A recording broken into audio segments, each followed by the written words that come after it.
மேலும் 17 லட்சம் மகளிருக்கு உரிமை தொகை முதல்வர். அதிமுகவிடம் தோல்வியை தவிர்க்கவே உரிமை தொகை எடப்பாடி பழனிசாமி. எது அக்கறை, எது அரசியல்? அரங்கில் நம்மோடு இணைந்திருக்கிறார்கள் பாரதிய ஜனதா கட்சியின் சார்பில் திருமிகு விஜயதாரணி, அதே போன்ற அஇஅதிமுக சார்பில் திரு ஜவஹர் அலி. நேரலையில் நம்மோடு இணைந்திருக்கிறார்கள் ஓய்வு பெற்ற ஐஏஎஸ் அதிகாரி திரு பாலச்சந்திரன். இன்னும் சற்று நேரத்தில் நம்மோடு இணைய இருக்கிறார்கள் திராவிட முன்னேற்ற கழகத்தின் சார்பில் நாடாளுமன்ற உறுப்பினர் சல்மா அவர்கள். அதே போன்று மார்க்சிஸ்ட் கம்யூனிஸ்ட் கட்சியின் சார்பில் திரு கனகராஜ் அவர்களும் இணைய இருக்கிறார்கள். அனைவருக்கும் வணக்கம்.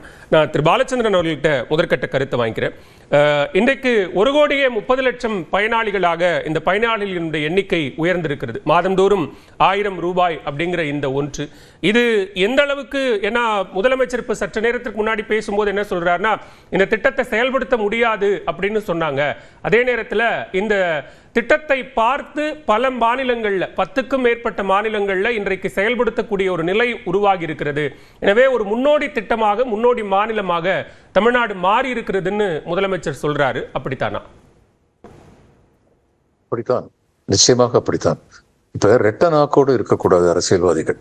இப்ப கொஞ்ச நாளைக்கு முன்னாடி எதிர்கட்சி தலைவர் என்ன சொன்னாரு, 1000 ரூபாய்லாம் பெரிய அமௌண்ட்டான்னு சொல்லி கேட்டாரு. இன்னைக்கு என்ன சொல்றாரு, இது தேர்தலுக்காக கொடுக்குறீங்கன்னு சொல்றாரு. இவர் கூட்டணியில் இருக்கிறாரு. அந்த கூட்டணியில் இருக்கிற பாரதிய ஜனதா கட்சி பீகார்ல எலெக்ஷனுக்கு 3 நாளைக்கு முன்னாடி 10,000 ரூபாய் கொடுத்தாங்களே, அது எந்த ரகத்தை சேர்ந்தது? அதுக்கு தேர்தல் ஆணையம் அதுக்கு அனுமதிச்சாங்கிறது இன்னும் மிகப்பெரிய வெட்கக்கேடு. ஆனால் கொடுத்தாங்க. இங்க பிஜேபி சேர்ந்தவங்க இருக்காங்க, ஏடிஎம்கே சேர்ந்தவங்க இருக்காங்க. நிச்சயமா அதை பத்தி சொல்லுவாங்கன்னு நான் நம்புறேன். கன்சிஸ்டன்சி இருக்கணும் பேசுறதுல. இது இன்னைக்கு திடீர்னு சொல்லி 17 லட்சம் பேருக்கு கொடுக்கல. முதல் கட்டமா 1,13,000 பேருக்கு கொடுத்த போது சில கூக்குரல்கள் எழுதின, நாங்கள் தகுதி உள்ளவர்கள் ஆனால் விடுபட்டு இருக்கிறோம்னு. அதை எக்ஸாமின் பண்ண சொன்னாங்க. எக்ஸாமின் பண்ணி ரொம்ப கேர்ஃபுல்லா இருக்கணும். ஏன்னா இன்னைக்கு சேர்க்கிறவங்க எல்லாருமே திட்டத்தின் அடிப்படை அம்சங்கள் என்னவோ அதுபடி தகுதி உள்ளவங்களா இருக்கணும். தகுதி இல்லாத சில பேர் இன்னைக்கு சேர்த்தா தொடர்ந்து அந்த கூக்குரல் வந்துகிட்டே இருக்கும். அதனால ரொம்ப கவனமா பரிசீலிக்க வேண்டிய நிர்பந்தத்துல அரசு இருந்தது. எல்லாத்தையும் முடிச்சுட்டு இன்னைக்கு அவங்க அனௌன்ஸ் பண்ணியிருக்காங்க. பெண்கள் மேல பாசம்லாம் எதுவும் இல்ல. இது அதிமுக ஒரு பக்கம் அழுத்தம் கொடுக்குது, அதே கிட்டத்தட்ட அதே நிலைப்பாட்டை பாஜகவும் எடுக்கிறாங்க. இது நீங்க தேர்தல் வாக்குறுதியில சொன்னதெல்லாம் செய்தீர்களா அப்படிங்கிற அந்த கேள்வி எழுப்பும் போது இது தேர்தலை மனதில் கொண்டு செயல்படுத்தக்கூடிய ஒன்றுதான் அப்படின்னு சொல்றாங்க. தேர்தலை வாக்குறுதியை மனதில் வைத்துக் கொண்டுதான் செய்தீர்களா அப்படின்னா எதெல்லாம் செய்யலன்னு சொல்லட்டும். நீட்டு கண்டிப்பா செய்யல. ஏன்னா இவங்க கையில இல்லை. அவங்க எதிர்பார்த்தது ஒன்றிய அரசு ஆட்சி மாறும், நம்ம நீட்டை இது கைவிட வச்சிடலாம்னு எதிர்பார்த்தாங்க. அந்த மாதிரி சில காரியங்கள்ல அதுல சில காரியங்கள் சற்று பெரிய அளவு ஜனத்தொகையை பாதிக்கிற, நல்ல விதமாகவோ கெட்ட விதமாக பாதிக்கிற மாதிரி இருக்கு. ஆனா நான் ஒண்ணு கேட்கிறேன், காலை உணவு கொடுக்குறேன்னு சொன்ன தேர்தல் வாக்குறுதியில் சொன்னாங்க, சொல்லலையே. அப்ப இந்த முதல்வர் அடுத்த தேர்தலை பற்றி மட்டும் யோசிக்கவில்லை. அரசியல்வாதி அடுத்த தேர்தலை பற்றியும் யோசிப்பார்கள், அதுல எந்த தவறும் கிடையாது. ஆனா அடுத்த தேர்தலை மீறி அடுத்த தலைமுறையை பற்றி யோசிக்கிறார்களே, அவர்கள் வரலாற்றில் நிலைத்து நிற்பார்கள். திரு ஸ்டாலின் இந்த ஹேண்டிகேப்டு பீப்புளுக்கு ரிசர்வேஷன் கோட்டா கொடுத்ததால் இவருக்கு எத்தனை ஓட்டு வரப்போகுது, எத்தனை சீட்டு பிடிக்க போறாரு? அடுத்து இந்த காலையில் பசங்களுக்கு எல்லாம் சாப்பாடு கொடுத்தாங்க, அவங்கள யாராவது ஓட்டு போட போறாங்களா? அதனால இந்த மாதிரியான நல்ல திட்டங்கள் நடந்து அதே மாதிரி தான் அந்த மகளிர் உரிமை தொகை. அதுல ரொம்ப அழகா அந்த பெயர் சொன்னாங்க, உரிமை தொகை அப்படின்னு சொல்லி சொன்னாங்க.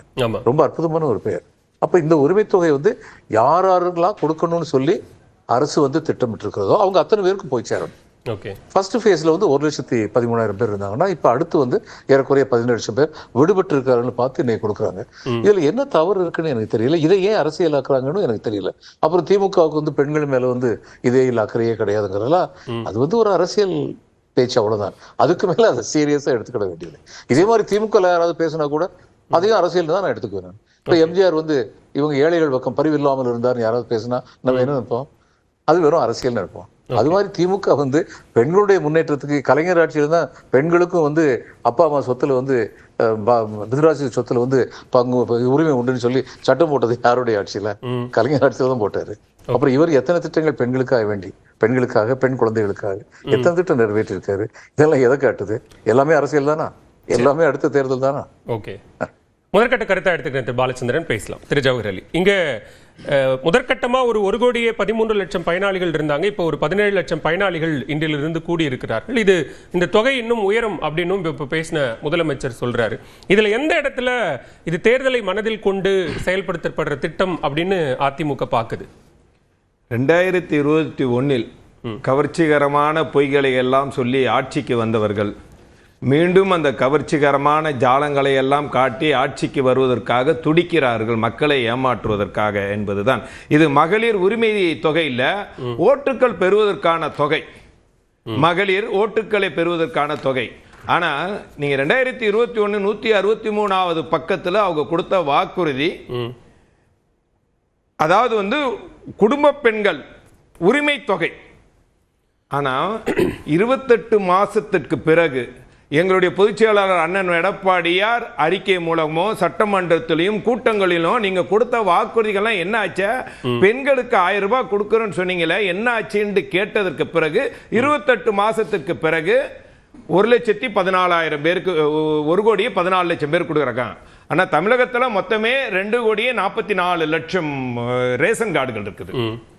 அப்புறம் அதற்கு பிறகு அதுல தகுதி தராதரம் அவர்கள் எல்லாம் நிர்ணயம் பண்றாங்க.